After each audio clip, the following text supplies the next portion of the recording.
Amanda here from DMG, and today we have another one of our gaming guide book reviews. This one is The Witcher Wild Hunt from Prima Games. It's a hardback again. It's got a nice cover, nice thick cover at the front, good hardback. It's got this lovely image on the front that's kind of got this sort of glossy bit in there, and the rest is kind of neutral, which is not neutral, matte, which is really good. The book itself, let me show you, is a reasonable thickness. It's got different chapters, etc., as these often do. What I would say is the paper is fine, but it's not as good as, say, the piggyback or the Future Press ones, where they're a lot thicker, I don't know, just a better quality paper. That isn't to say this is bad quality. I would just say by comparison it isn't as nice, but there's nothing wrong with it. I feel like it just feels a little bit thin. I get the reason why. One, obviously it's cheaper, but two, it's obviously quite a big book already. Personally, I would have preferred a better quality paper, but it's still nice. It's got the coating on it. Again, it's sort of partially coated. It seems to have it sort of on the images, but not so much off the images. So the images seem a little bit more shiny, and I don't know if that's just the way that it's hitting the light, but it just feels like the bits in between, these white bits, do not have the coating on them, which is sort of different. It seems like that would be a more expensive process than coating the whole page, but I guess that adds a lot of thickness to it as well. So let's go through the book itself.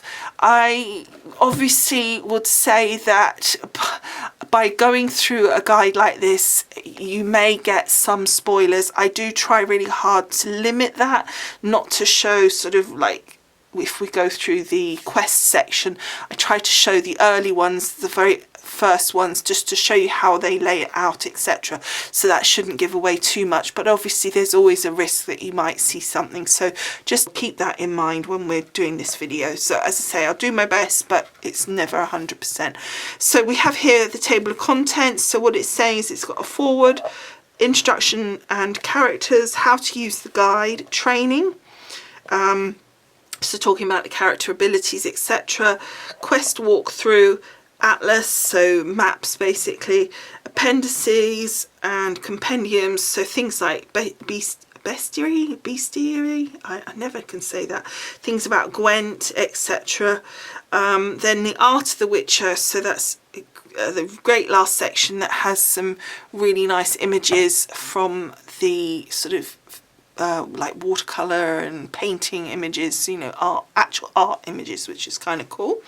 So then there's, as I say, the little foreword here, which they talked about on the contents.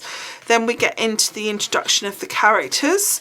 So basically you get a great image. So we've got a little bit of a chit chat here about the general, you know, what a witcher is, etc. Then we've got great images of the characters, and then a little paragraph about each of them.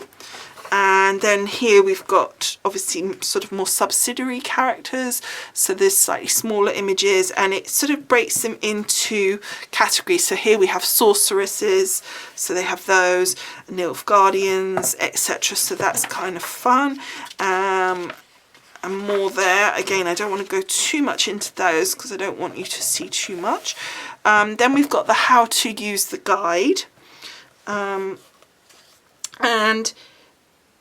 what we've got here is explaining, you know, basically how to use it, what the different boxes mean. So for example here it's saying, you know, that's like if you see a green box like that, it's an important point. If you see a caution there, that's telling you about something that might be difficult in the game that you need to watch out for.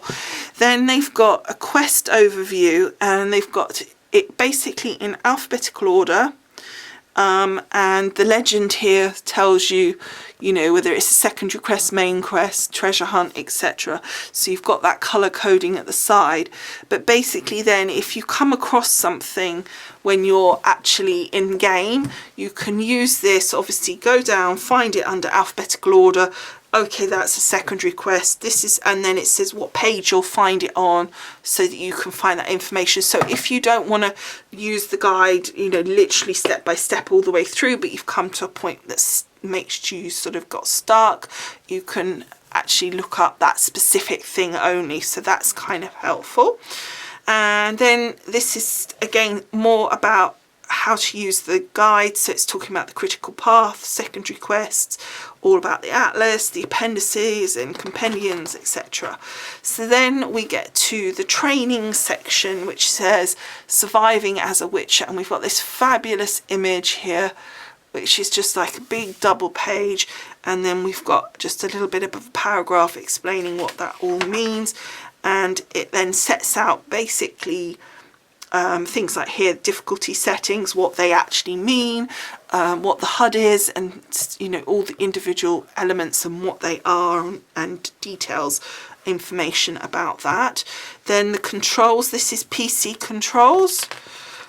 So if you're a PC user, you've got that here as well. They've got PS4 controls, obviously that would apply for PS5 as well, and then you've got your Xbox controls as well. So you've got it for all the different consoles and PC there. Well, I say all, no Switch obviously.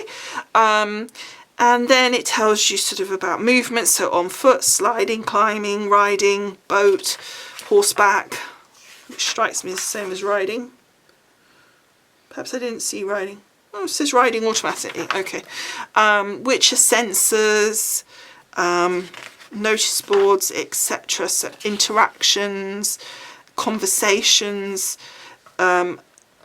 potions, so different information about that, oils, potent decoctions, shops and merchants. So it's just giving you information about, for example, blacksmiths and armor smiths. There are two kinds of smiths.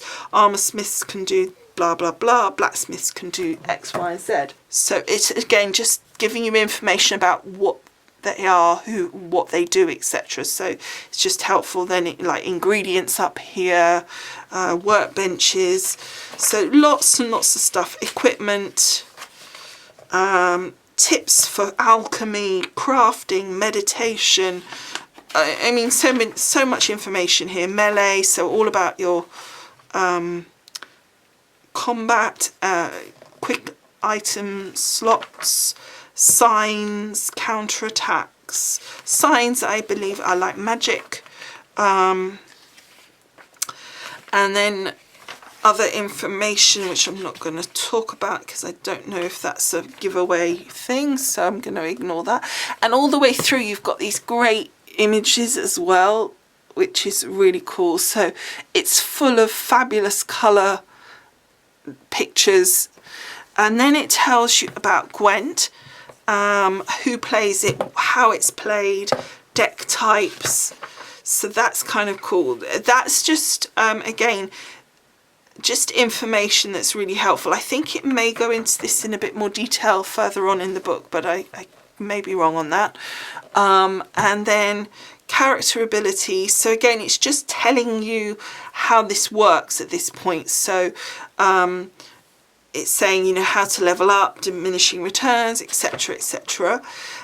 Character ability branches, so the different things that you can do, you know, to put your ability points into and how to spend them and what that might mean for you, etc. So there's lots of info on here. So this is still all about abilities, alchemy, and then we come to the prologue. So this is the beginning of this section that's telling us about our quests and the actual story, I guess. So it tells you what happens at the beginning and what where you are, and then this is an overview of your quest section. So it's telling you here that the adventure is in 3 acts plus a prologue and an epilogue. And then it's giving you some details, just sort of an overview of that, a bit of guidance on the quests with regard to the book, so a minor effect, a major effect, what that kind of all means, and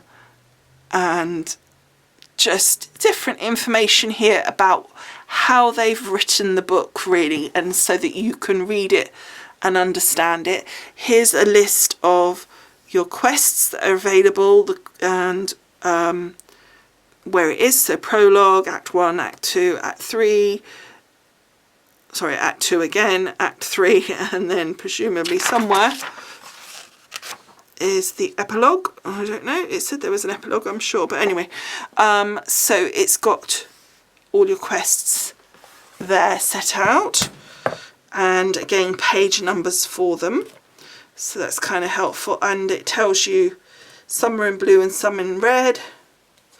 So that's, you know, your main quests and your secondary quests. And so now we get to the quests themselves.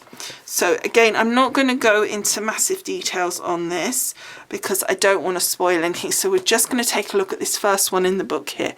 So it's just telling us about whether there is any related quests, where it is, characters involved, and enemies, and the quest name, the objectives, a nice image, some other images of the characters, information about the quest itself, optional stuff you can do within the quest, objectives, which are senses, etc. So it's going to be doing this all the way through. Oh, locked doors, conservation choices, etc. So it does this on all of them, just setting out all this information so that you know what you need on each one. And so we've just got that, as I say, all the way through, and there's lots and lots and lots of these, and there's main quests, secondary quests, etc. So these are still all secondary quests. I don't want to do too much giving away here. So we're still in the quest section. So that's, if you can see at the side here, let me just hold this up, there's like little black parts of the side here, so that's telling you that's characters. But here, where is it? There, that's where the quest section starts, and it finishes right up here. So it's all of this is to do with quests, and you've got hundreds. So as I said, I don't want to spoil anything, so I'm not going to show you too much in here, but you can just see that it's set out. There's Act 2, for example, so you know what each section is as well, so within that. And so there's critical path set quests, Act 1. So it's split within the quest section. So now we have atlases, so basically our maps. This is a big overview of the map, and so we've got all the different locations set out here. Let's see if you can see. So this isn't telling you anything too much because it's not giving you any idea of where quests or anything are. And so that just gives you the different areas and what they are and where they relate to each other, which is kind of handy, I think. And then again we have the overview of the map section, and it's just laying out here the different realms, the different territories within the realms, and then within the map it's showing an example here for you that it's got information about actual quests and side quests, and it tells you exactly what those are, merchants, etc., dungeons, all of that. Then for example here, dungeons, it's got little maps for you as well, what those actual quests are. So it's giving you quite a lot of information as well as the map. So that's just an overview, just to show you how it's going to be laid out. So here's the legends, so you can see exactly what's what.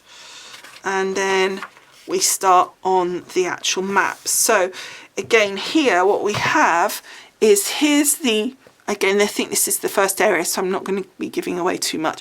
Here's the big overview, a map of this area called White Orchard, which is right down here. So it's this section here on the map.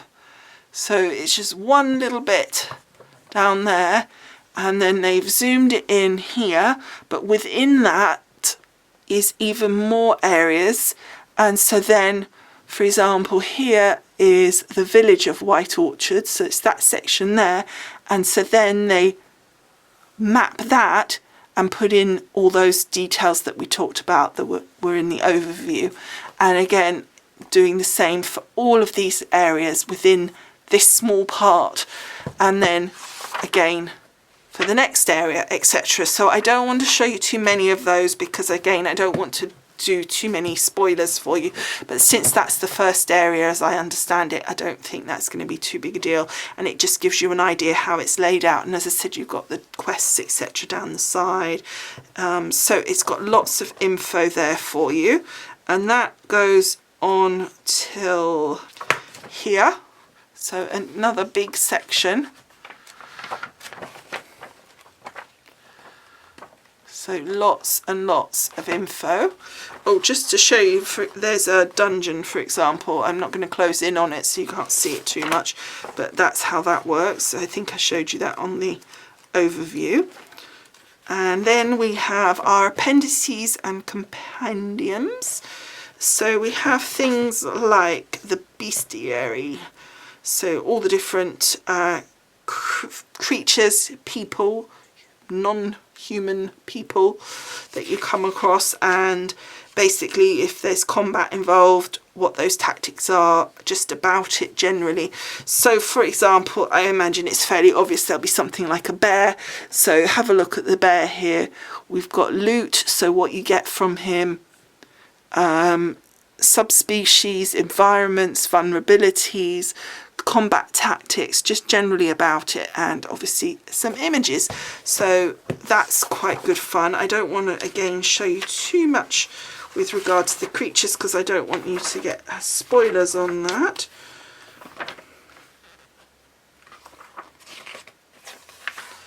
So that's all your creatures and things. Then we've got places of power. So these are places where you can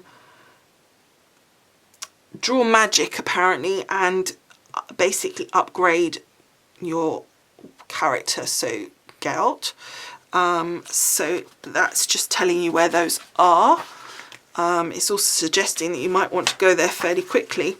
And then we have various knocking shops that Geralt can visit, basically. So it tells you where they are and what kind of women he can expect to find. And then it tells you about Gwent, a little bit more about that, and your cards and etc., where to purchase them, and quests regarding that. Lots of information about the card list itself. Don't understand Gwent, so I don't really know much about what all of this means, but this is all information about the different decks, I guess. I don't really know. Then I guess if you're a completionist type person, this gives you all the trophies that you can achieve, and achievements that you can get, how to get them, where they are, etc. So that's all of that. And then finally the witch's inventory, so all about basically armor, weapons, alchemy, etc. So here we've got, for example, the name of the item, its price, its weight, its quality, upgrades, rating, vitality. So basically all the stats across there about it, and that's loads of stuff: swords, crossbows, armor, etc., etc. It just goes on.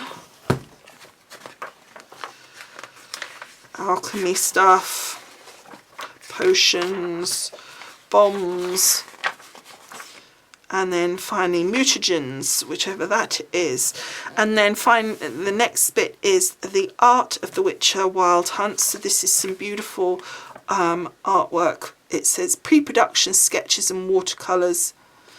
So that again is really amazing. I don't want to show too much of this because again I don't know if it does any giveaways, so I don't want to do that. Then we've got Geralt there. You see now, I think we all know what he looks like, so I don't think that's a big giveaway. And other characters in the artwork section. I'm not going to show any more of those. And then finally just our credits and acknowledgements, etc. at the end here. And then an advert for some more books. And that is that. That is the Prima Witcher guide. So again, I think it seems like it's got a really thorough coverage of the game. I don't know how accurate it is. I haven't played it, so I can't compare. So anyway, I hope you've enjoyed taking a look at this book. I hope it's helped you decide whether it's something for you. And I will see you again soon. Bye for now. Bye.